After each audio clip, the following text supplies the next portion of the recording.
Have you ever wondered what actually happens when you press the gas pedal? You turn a key or push a button, and suddenly, thousands of tiny mechanical parts begin working together to move a machine that can weigh more than 3,000 pounds. But how does a car go from sitting still to speeding down the highway? Let's break it down from start to finish. Combustion. Power flows through the transmission and driveline to the wheels. The suspension and brakes keep it controlled at speed. It all begins when you press the start button.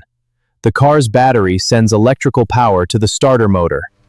The starter spins the engine, and the engine's internal parts begin moving. At the same time, the car's computer, called the ECU, controls fuel delivery, air intake, and ignition timing. Now the engine is ready to create power. Inside the engine are cylinders containing pistons. The engine pulls air and fuel into the cylinders. Then the mixture is compressed by the piston. In a gasoline engine, the spark plug creates a tiny spark. That spark ignites the compressed mixture, creating a rapid expansion of gases.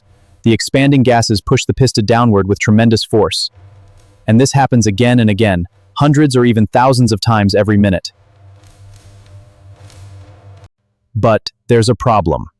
The pistons move up and down while the wheels need to rotate. That's where the crankshaft comes in. The connecting rods transfer the piston's movement to the crankshaft. The crankshaft converts that up and down motion into rotational motion. Now we have usable mechanical power. But the engine cannot send all of that power directly to the wheels. The transmission controls how that power is delivered. In a traditional automatic transmission, different gears provide different combinations of speed and torque. When the car starts moving, it needs more torque. As the car gets faster, the transmission shifts into higher gears to keep the engine operating efficiently. From the transmission, power travels through the drivetrain. Depending on the vehicle, that power can go to the front wheels, rear wheels, or all four wheels. The differential allows the wheels to rotate at different speeds when the car turns. Finally, torque reaches the wheels. The tires push against the road, and the road pushes the car forward. That's how engine power becomes actual movement. But moving forward is only part of the story. When you turn the steering wheel, the steering system changes the direction of the wheels.